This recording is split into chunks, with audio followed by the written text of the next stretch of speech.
Hari ini kita akan membahas tentang konsep sistem informasi.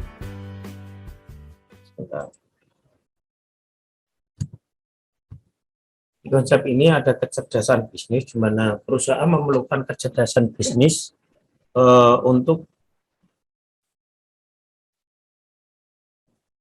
jadi perusahaan memerlukan kecerdasan bisnis ini untuk pengembangan proses bisnis, memonitor waktu, biaya dan kualitas dan pengendalian. Gartner Group mendefinisikan kecerdasan bisnis atau business intelligence sebagai berikut. Business intelligence is the process of transforming data into information and through discovery, transforming that information in knowledge. Di mana kecerdasan bisnis itu merupakan proses pengubahan data menjadi informasi. Dari kumpulan informasi yang ada akan diambil polanya menjadi pengetahuan. Tujuan dari kecerdasan bisnis adalah untuk mengubah data yang sangat banyak menjadi memiliki nilai bisnis melalui laporan analitik. Berikutnya ada data.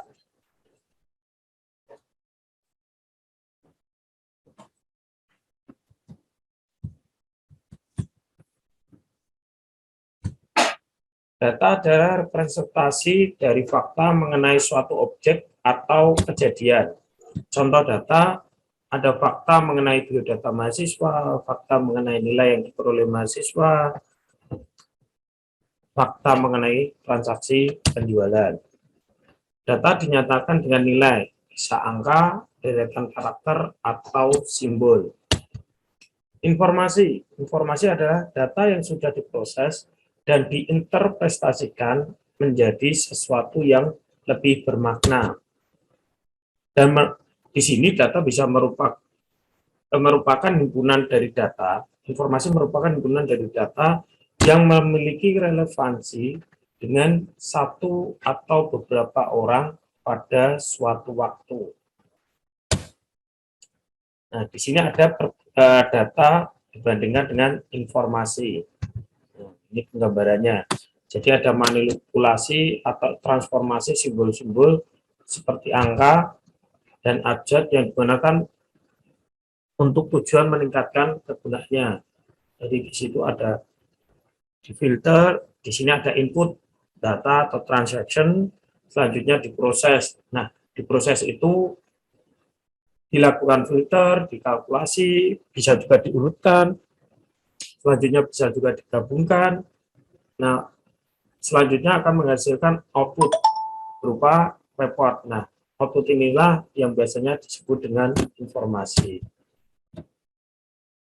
Selanjutnya ada masalah. Nah, masalah adalah suatu kondisi yang memiliki potensi untuk menimbulkan kerugian luar biasa atau menghasilkan keuntungan yang luar biasa. Pemecahan masalah, tindakan untuk memberikan respon terhadap masalah untuk menekan akibat buruknya atau memanfaatkan peluang keuntungannya. Pentingnya pemecahan masalah bukan didasarkan pada jumlah waktu yang dihabiskan, tetapi pada konsekuensinya. Selanjutnya ada keputusan. Nah, pemilihan suatu strategi atau tindakan, di mana pengambilan keputusan adalah tindakan memilih strategi atau aksi yang manajer yakini akan memberikan solusi terbaik atau sesuatu tersebut. Macam-macam keputusan. Di sini ada 3 macam keputusan. Yang pertama keputusan terstruktur, selanjutnya ada keputusan semi terstruktur dan keputusan tak terstruktur. Nah, keputusan terstruktur sendiri dilakukan secara berulang-ulang dan bersifat rutin. Prosedur pengambilan keputusan sangat jelas. Jadi di keputusan terstruktur ini prosedur untuk pengambilan keputusan sudah dijelaskan. Selanjutnya keputusan ini terutama dilakukan pada manajemen tingkat bawah. Contoh, keputusan pemesanan barang, keputusan penagihan piutang, dan perencanaan jangka pendek. Yang kedua ada keputusan tak terstruktur. Keputusan yang penanganannya rumit karena tidak terjadi berulang-ulang atau tidak selalu terjadi. Keputusan ini menurut pengalaman dan berbagai sumber yang bersifat eksternal. Keputusan ini umumnya terjadi pada manajemen tingkat atas. Contoh, pengembangan teknologi baru, keputusan untuk bergabung dengan perusahaan lain, keputusan eksekutif, dan seterusnya. Nah, selanjutnya ada keputusan semi terstruktur. Keputusan semi terstruktur adalah keputusan yang mempunyai sifat sebagian keputusan dapat ditangani oleh komputer dan yang lainnya tetap harus dilakukan oleh pengambil keputusan. Di sini peraturan untuk keputusan semi terstruktur dianggap kurang lengkap atau tidak lengkap. Kebutuhan untuk membuat penilaian dan pertimbangan subjektif. Jadi biasanya keputusan semi terstruktur ini dibutuhkan untuk membuat penilaian atau pertimbangan yang subjektif. Contoh, penetapan anggaran pemasaran, pengevaluasan kredit, penjadwalan produksi, dan pengendalian persediaan. Nah, ini kondisi pengambilan keputusan. Pengambilan keputusan dalam kepastian semua alternatif diketahui dengan pasti. Pengambilan keputusan dalam berbagai tingkat resiko yang dipilih. Kondisi berikutnya, pengambilan keputusan dalam kondisi ketidakpastian dan alternatif yang tidak diketahui dengan jelas. Definisi sistem. Definisi sistem adalah kumpulan dari elemen yang saling berkaitan, bertanggung jawab memproses masukan atau input, sehingga menghasilkan keluaran atau output.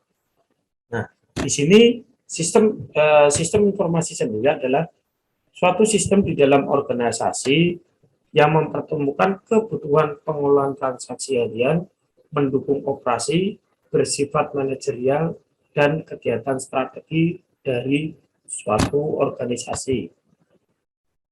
Sistem informasi juga menyediakan kepada pihak luar akan laporan-laporan yang diperlukan. Nah, berikutnya, sistem informasi berdasarkan dukungan kepada pemakai. Di sini dibagi menjadi beberapa. Yang pertama, sistem pemproses transaksi atau Transaction Processing System. Sering juga disebut dengan TPS. Disingkat dengan TPS. Selanjutnya, sistem informasi manajemen atau Management Information System, disingkat dengan MIS. Yang berikutnya ada sistem otomasi perkantoran atau Office Automation System, disingkat dengan OAS. Sistem berikutnya ada sistem pendukung keputusan atau Decision Support System atau DSS. Selanjutnya ada sistem informasi eksekutif atau Executive Information System, seringkali disingkat dengan EIS. Sistem pendukung kelompok atau Group Support System atau GSS.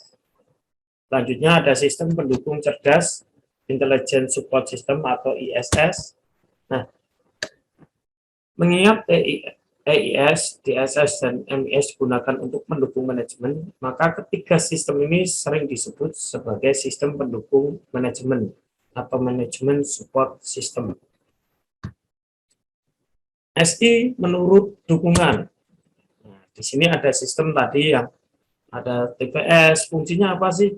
Ya, fungsi TPS sendiri untuk menghimpun dan menyimpan informasi transaksi. Pemakainya siapa? Orang yang memproses transaksi. Selanjutnya, Management Information System, fungsinya adalah mengonversi data yang berasal dari TPS menjadi informasi yang berguna untuk mengelola organisasi dan memantau kinerja Pemakainya siapa? Semua level manajemen. Selanjutnya DSS atau Decision Support System, fungsinya membantu mengambil keputusan dengan menyediakan informasi, model, atau perangkat untuk menganalisa informasi. Pemakainya ada analis, manajer, dan profesional. Selanjutnya ada AIS. Fungsinya apa? Di saat AIS berfungsi untuk menyediakan informasi yang mudah diakses dan bersifat interaktif tanpa mengharuskan eksekutif menjadi ahli analis. Penggunanya adalah manajemen tingkat menengah dan atas. Selanjutnya ada ES.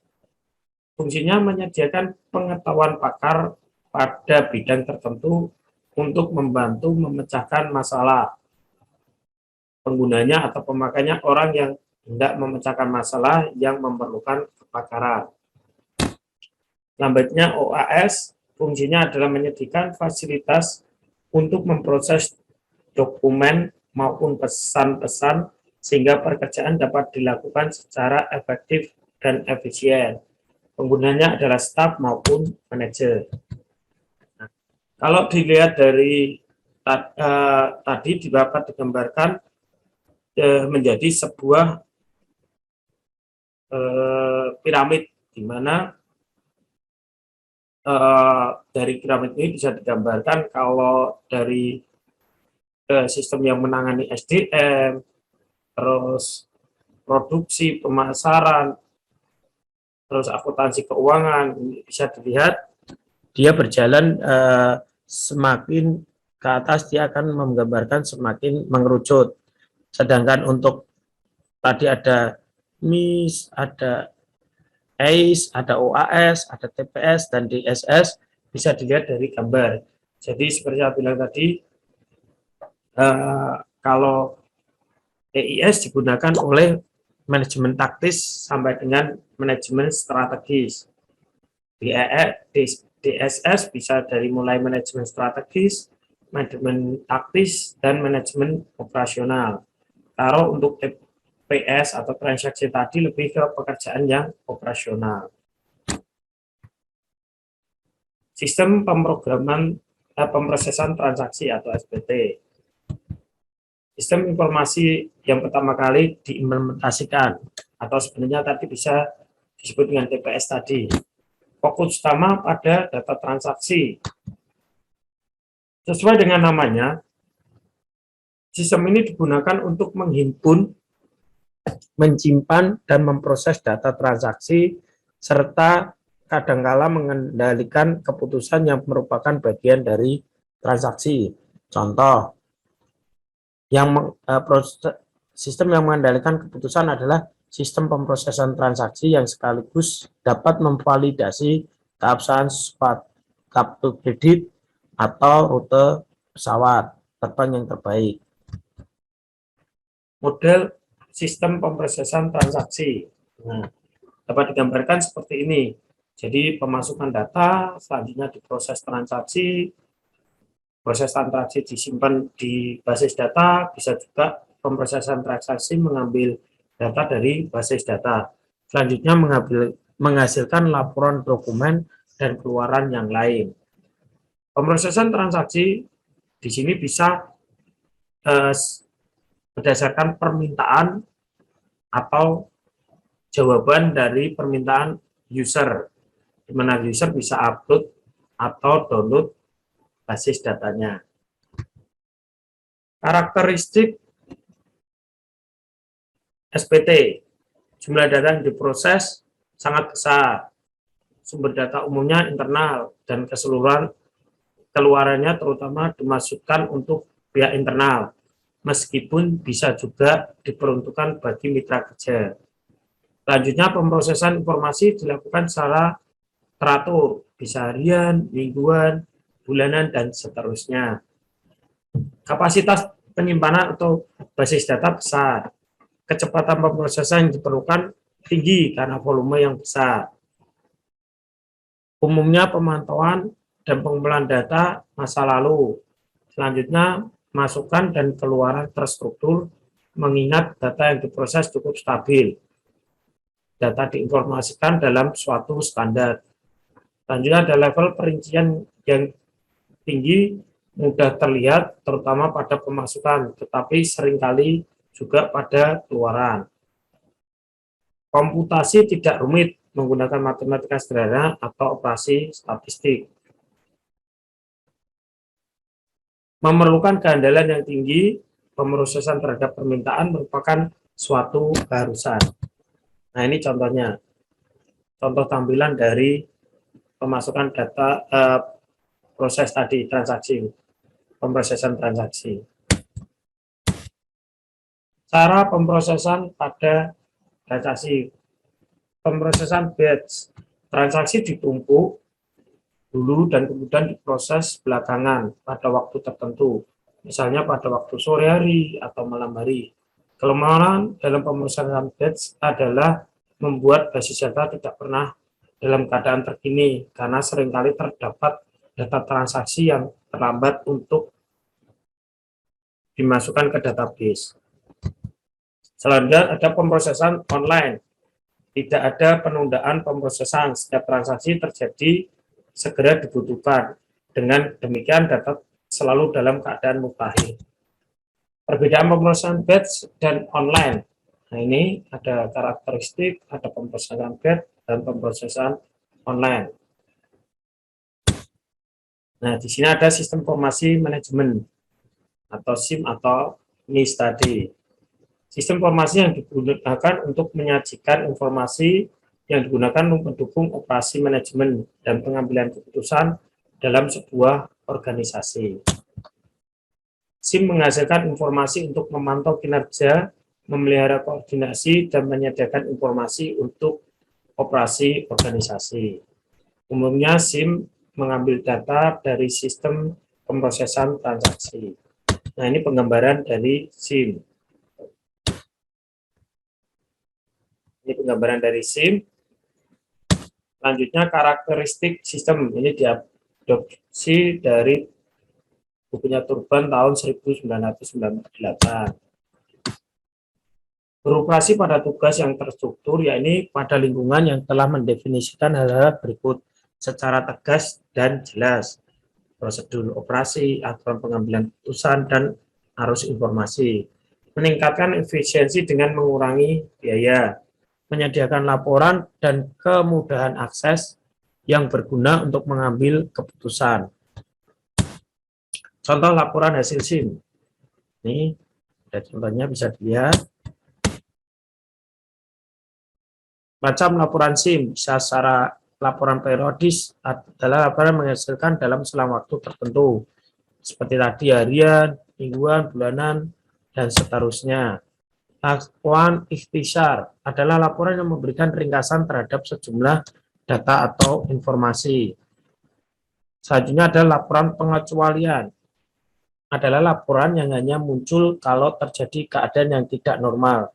Sebagai contoh, manajer pembelian mungkin memerlukan laporan pengiriman barang dari pemasok yang sudah terlambat 1 minggu, dan seterusnya. Berikutnya ada laporan perbandingan. Laporan yang menunjukkan 2 atau lebih himpunan informasi yang serupa dengan maksud untuk dibandingkan.